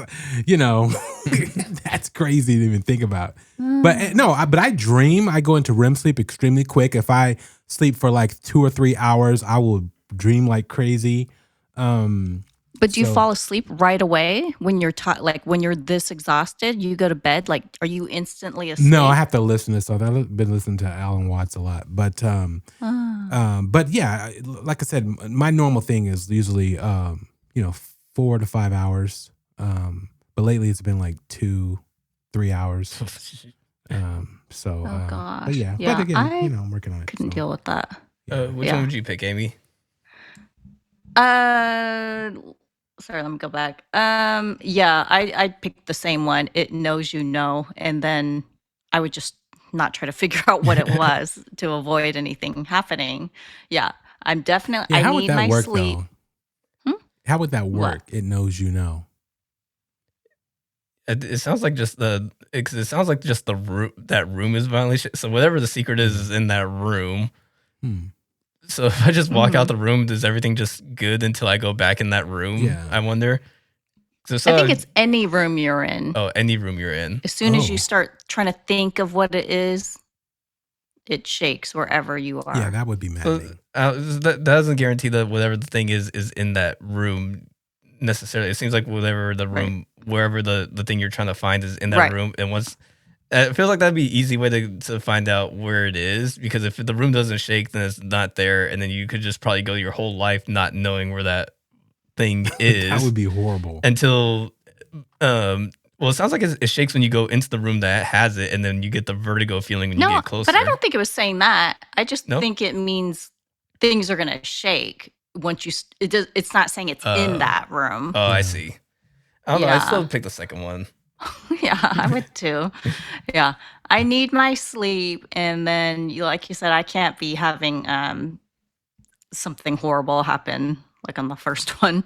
So yeah, you guys cannot function. You wouldn't be able to drive. You wouldn't be able to be at without sleeping. No, I'm talking about the whole vertigo and all that. Madness that in the rooms. I don't know if the room would be shaking, but you're sitting there shaking like, it's an earthquake, and everybody looking at it like, what the hell is wrong with that person? What magnitude earthquake is it? Yeah, but that's just when you start trying to figure it out. So just don't try to figure out what it is. And then you don't have that problem. That's like what you said with the mirror. You will want to look. You will, I think I could ignore it. That is true. Like, yeah, just it's just automatically going to come up in your brain and you start analyzing things. So, that is true. But I still think that's the best one out of all three. Yeah, I believe so Yeah. too. But I don't sleep, so it'd be perfect. He's looking forward for that when he does sleep, and then never know what happens to him after that. I will take that. Take that. But not take blacking out for 48 hours and not knowing. No, I'm good. Because if I'm still functioning and doing things or even being manipulated, who knows? But I wouldn't want to, find out like after the fact you've been running through Sacramento butt naked. How's that going to work out for you, Mike? So yeah, but it didn't say you're gonna like lose your mind or something. No, you wouldn't know what you've done. I mean, everything comes at a price. So and then the step ahead would be they'd be like, "Hey, get this guy some ad revenue. Look at him showing all like he's not afraid of anything." That is hilarious. You are right, Mike. I'm going to say because I was looking at a TMZ article about a guy with the smallest member, and you guys know what I mean by member. He said it was the size of his thumbnail, his pinky thumbnail. And what? Yeah. So if you guys want to check that out, it's on TMZ. So people will monetize and try to, make anything into something. So I guess you're right about that.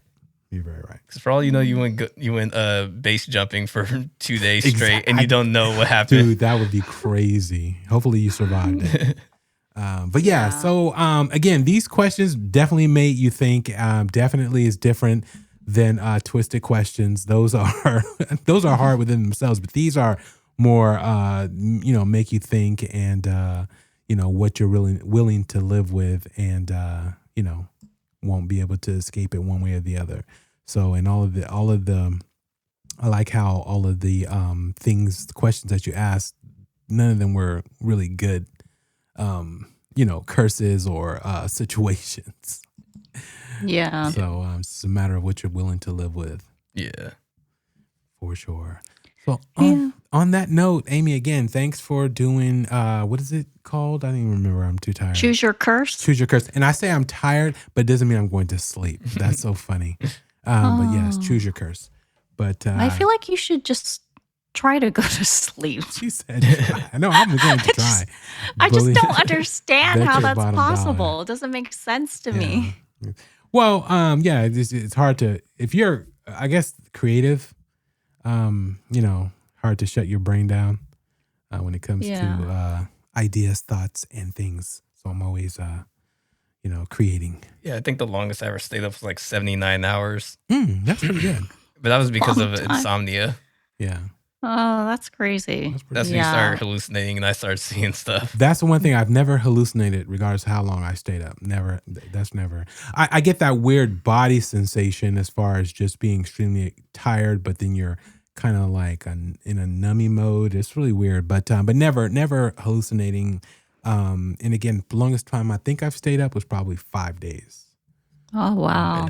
But yeah. I think my longest was 24 hours. That's it. Oh, dang. But when I even did the 5 days, the 3 days, the 4 days, thinking, I'm going to sleep for 8 hours. No, it doesn't work like that.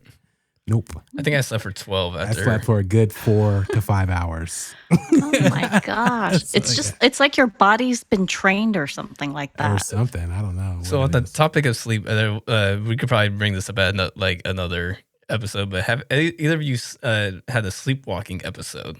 Never. I have, yeah. Oh, wow. That's funny. I've had one. Oh, we definitely have to talk about that. So we can save that for another episode. Yes, I'll bring for that. Sure. That was a good little cliffhanger. I like that. But yeah, that's wild. Because there's this one guy who was sleepwalking, and he went over and killed his mother-in-law and father-in-law. I think I heard about that one. Yeah. He said he was sleepwalking. Obviously, he got tried and convicted. He was not supposedly sleepwalking, but that's what he said.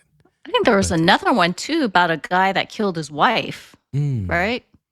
Could be. Yeah. But was he really sleepwalking, or I'm pretty sure he still got convicted. That's what he claimed, yeah. I don't remember, but I think that's interesting defense. You ever see the creepy video, the girl who's sleepwalking, she's standing at her sister's bed just staring at her?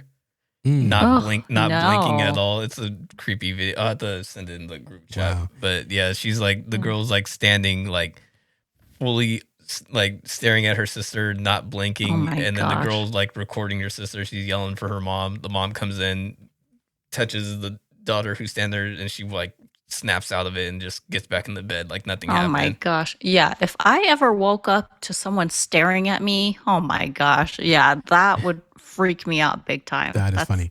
For all you Joe Budden podcasters, and again, I listen and watch Joe Budden's podcast.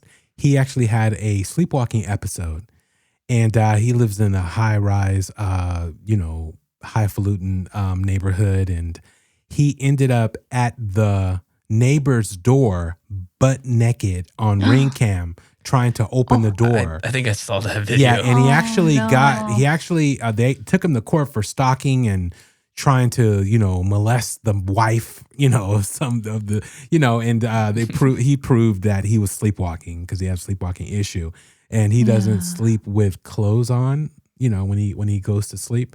And he was in the hall of this his apartment complex.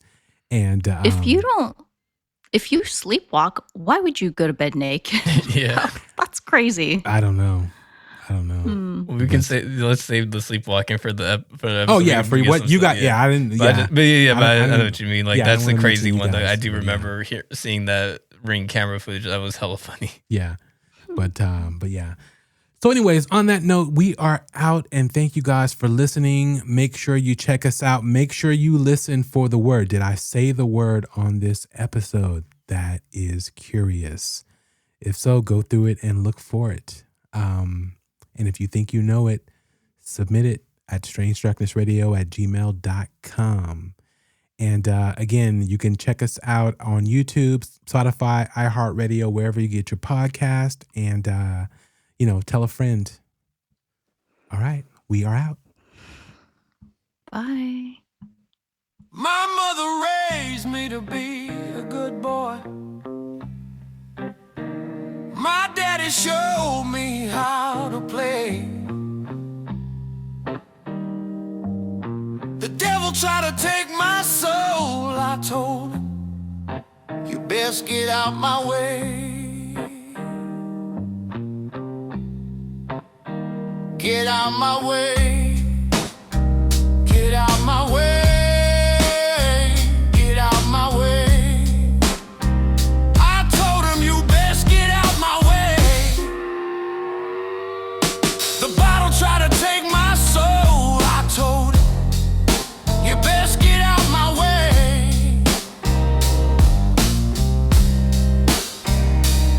Now I walk that midnight road alone, where the cold wind starts to blow. You'll hear my story dark and low on Strange Darkness Radio. My mother raised me to be a good boy. My daddy showed me how to play. The devil tried to take my soul. I told him, you best get out my way. Now I walk that midnight road alone, where the cold wind starts to blow. You'll hear my story dark and low on Strange Darkness Radio.